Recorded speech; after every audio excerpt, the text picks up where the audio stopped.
the Royal Daily Tea YouTube channel. Please be advised all of my videos are for entertainment purposes only, based 100% on my own opinion, my own theories, and my own research.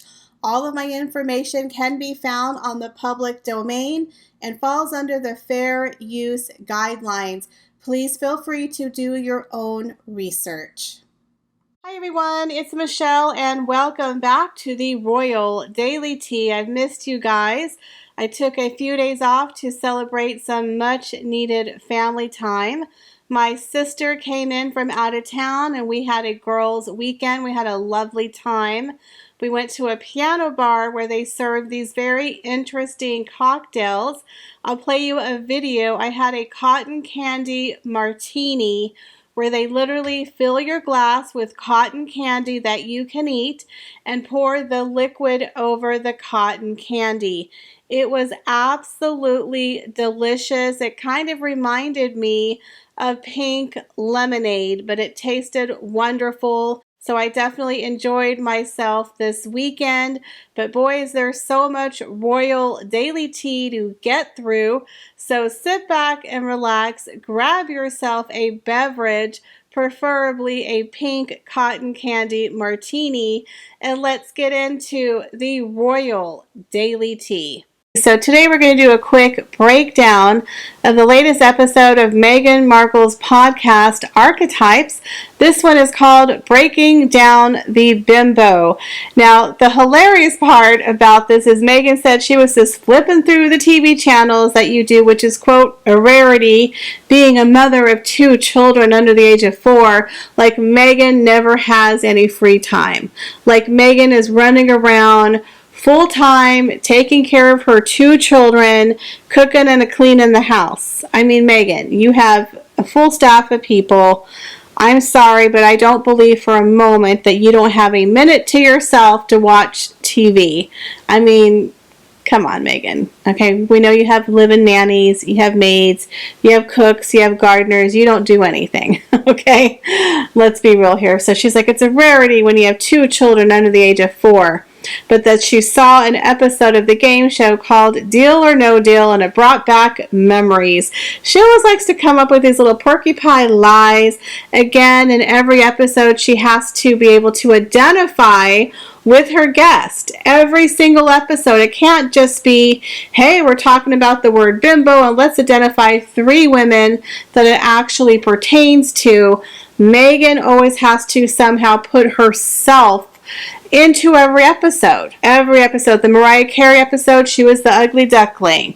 Margaret Cho, she went to the Korean spa. Again, every episode. So here it is with Paris Hilton. So she's coming up with the bimbo story of her own. So now she talks about the time that she was working as a suitcase girl on Deal or No Deal, and how she was really grateful for the opportunity to have a steady paying job, to be part of a union, to get health insurance. But she was, quote, forced to be all looks and little substance. Meghan, you were a suitcase girl on a game show. You weren't working for Hillary Clinton or the White House. Now, she also brings up, well, I went to college and I worked as an intern at the U.S. Embassy in Argentina, Buenos Aires, and I remember being in the car with the Secretary of the Treasury at the time, and they all valued me specifically for my brain. I was surrounded by smart women on that stage with me, but that wasn't the main focus of why we were there, and I would end up leaving with this pit in my stomach. Okay, Meghan, really? First of all, that job you got as an intern at the U.S. Embassy in Argentina wasn't because you were a brainiac. It was because your uncle got you the job. Remember that? Your uncle pulled strings and got you the job through his connections. I don't ever remember hearing anywhere in Meghan's history where she was a brainiac, where she was known for being super smart. I don't remember hearing that anywhere. Meghan, as far as I know, has always wanted to be an actress and famous. And every single kid thing that she did, she went to school, she was in theater, she majored in acting and theater. So I'm not understanding why that bothered her so much to be a showgirl. But then she's talking about, but they didn't want my brains. They wanted me to get a spray tan every week and put on fake eyelashes and pad my bra. That would be a lot of girls' dream who are trying to break into show business. This was a big show with Howie Mandel. I remember when it came out. It was a big deal. And let's be honest, Meghan does not exactly have a very long resume of real acting jobs. There's only 5 real acting jobs that I'm aware of. Deal or No Deal, Suits, a bit part where she played the FedEx girl who was sexualized, on Horrible Bosses. She was in that horrible movie, The Dater's Handbook, and she played a bit part on 90210 where she was doing a sexual act on a guy in a car. And I'll leave that to your imagination. And let's not forget the sexy hamburger commercial that she did. That's literally the only acting I'm aware of. I think she has done a couple of really bad movies that she's probably trying to bury and hide. But let's be honest, her entire career, she's played the sexy girl. Even in Suits, she had a lot of sex scenes. Her whole career has been built upon her looks. So if you want to be seen as a woman with a brain, then why are you acting? Why are you not in politics? Why do you go work for the White House? Why would you study acting in college and then get an internship at the U.S. Embassy in Argentina and then go off to be a showgirl on Deal or No Deal? It makes no sense. She's like, I'm trying to be the smart brainiac, but I'm also a showgirl. It's like, what? I don't believe she was the valedictorian of her high school. So she's painting the story that she was the ugly duckling, that she was the smart girl. She was the smartest girl around. But then she goes for these jobs like Deal or No Deal, or the extra, or the girl who's pretending to give a guy a BJ in a car in 90210. But she's a brainiac, y'all. Don't objectify her. She's not a bimbo. But yet her whole acting career, she's literally acting like a femme fatale, a sex bot. So I'm sorry, did I miss something? Because you're so offended, but yet you're the one who got the job yourself. No one forced you. You sat there for 34 episodes, and a blind item has come out that Meghan supposedly, didn't really quit the show, that she was kind of fired. That Howie Mandel's wife thought she was getting a little too chummy with her husband. This is a blind item. I'm not saying it's true.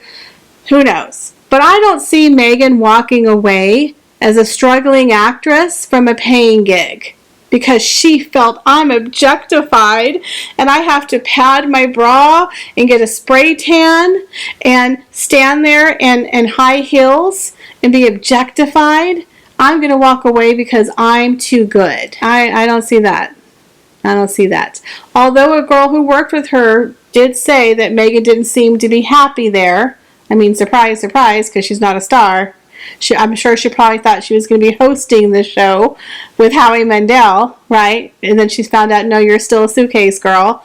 I don't know. I just find that whole thing very weird and contradictory, much like the docuseries and the Oprah Winfrey interview and Harry's memoir. She's the Duchess of Contradiction. So now she's trying to push herself once again into the narrative of Bimbo. So she had to come up with this cockamamie story of how they didn't look at my brains. They just looked at my boobs, y'all. And I was offended. And I had to quit. So on the show, the main guest was Paris Hilton. Now, let's be honest here. We all know she's the blonde, tall lady who goes, what's hot? That's hot. But Paris Hilton created that character herself. She has admitted that she played a part for that reality show, The Simple Life. She created that character. She even uses a baby voice. She changed her voice and walked around, that's hot, sliving, living, whatever it is that she said. But people laughed with Paris. They didn't laugh at Paris. Paris was in on the joke. Paris was laughing all the way to the bank, y'all. She's a multi-millionaire. She has over 20 perfumes. She has a beauty brand. She has songs. She gets paid up to $1 million as a professional DJ. She travels the world, and she's worth upwards of around $300 million. She's not a dumb blonde, but she's also not a victim. The word bimbo did not hold Paris Hilton back. She made a brand around being a bimbo, and she owned it. She admitted she created a character. So how is she a victim of the label bimbo? Then she brought up Dolly Parton. Oh, you know Dolly Parton, the blonde hair and the big boobs. Yeah, we all know Dolly Parton, and Dolly Parton has famously come out and said it cost a lot of money to look this cheap. She modeled herself after the town floozy, and she owns it. She makes a lot of jokes.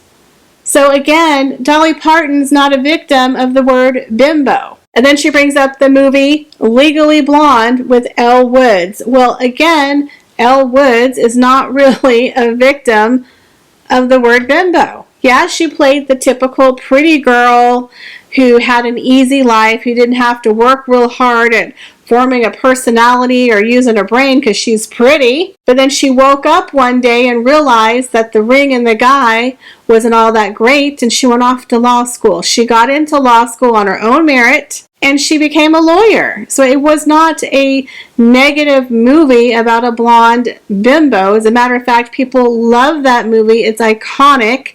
There's even a real lawyer on TikTok who likes to dress like Elle Woods, and she loves it. She's a real lawyer, but she embraces the Elle Woods look. It's not a negative connotation of women with the word bimbo. You have people like Marilyn Monroe, Jane Mansfield. These are all women who embraced the characterization of bimbo and used it as a career all the way to the bank. They weren't victimized by the label because they were in on the joke. They created a career around it. Now, if you're a politician and someone's calling you a bimbo, okay, that's a completely different thing. But you're talking about Hollywood movie actresses who base their entire career and persona around being a bimbo. Another person, Jessica Simpson. I love Jessica Simpson. I loved the Newlyweds. We all remember the Chicken of the Sea. Is it tuna? Is it chicken? I love that show. Jessica Simpson has a $1 billion company, the Jessica Simpson brand, and it's worth around $300 million. Nobody's laughing at her now. So this whole thing of how women in 2022 are being held back by this bimbo label, I didn't hear her point. She didn't prove a point to me because, Meghan, you volunteered to be on Deal or No Deal. No one forced you. Nobody forced Paris Hilton to create that character where she talks like a baby and goes, "That's hot." She's a multi-millionaire now, very successful. People respect her for her perfume brand or for being a DJ. So she can't be mad at people for thinking her that way because she, for years, lived that persona. Jessica Simpson, the same way. Dolly Parton, no one's holding Miss Dolly Parton down. The woman owns a freaking theme park and is an amazing, talented singer and songwriter. I think Dolly Parton has a lot of high esteem by many, many people. No one calls her a dumb blonde. And if you call her that, she'll just laugh herself to the bank. It's not like it's going to hold her back. So this whole episode was really, really stupid, to be honest. And that Meghan was trying really hard to say, but I was the smart one. I was the ugly duckling. And now all of a sudden she's the beauty sex pot that everyone is sexualizing and they're not looking at her brain. It's like, boy, you 360'd there on this episode, didn't you? Because on the Mariah Carey one, you were the ugly duckling. You were the smart one, right? It's like she switched it. I think she forgot to go back and check her notes because now all of a sudden she's the sex pot who no one wants her to do algebra or ask her a real question. It's bizarre. This whole episode, honestly, I couldn't even get through it all because it was just really, really boring. And it's not important. There's nothing real here. I'm sorry, I didn't find anything negative, anything that was relatable to 2022. I'm sorry Paris Hilton got pigeonholed. I don't think she did, but she created the persona herself. So Paris Hilton acting like she's such a victim, it's like, this is a woman who was in the tabloids every weekend, fallen out of a car drunk with her friends, and then was on The Simple Life for years, being the dumb blonde, making millions of dollars. So who is to blame for that label? If it was put upon her, it would be herself.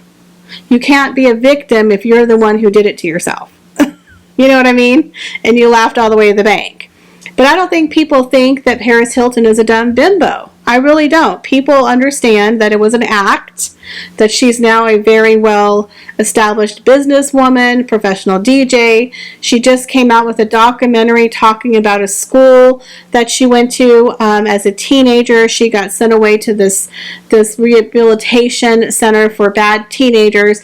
That was horrific, and she did a wonderful documentary exposing it that came out last year. So again, I don't think people are labeling Paris Hilton and she's down in the dumps because they called her a blonde bimbo.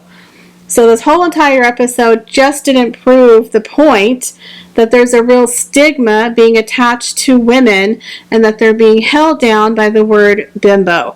All of the examples that she used were horrible examples.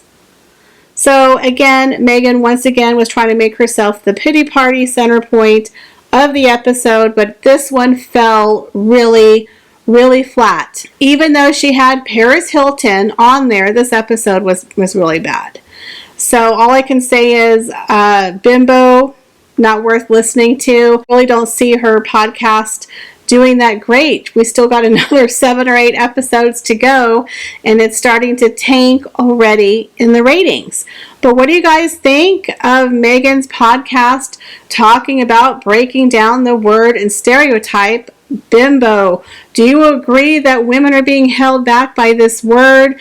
Do you think that Paris and Jessica Simpson and Elle Woods and Dolly Parton are victims? Leave me your comments, guys, down below. As always, I appreciate each and every one of you. Please come back for a future video and make sure you hit the like and subscribe button, and I will see you in the next video. Bye, guys.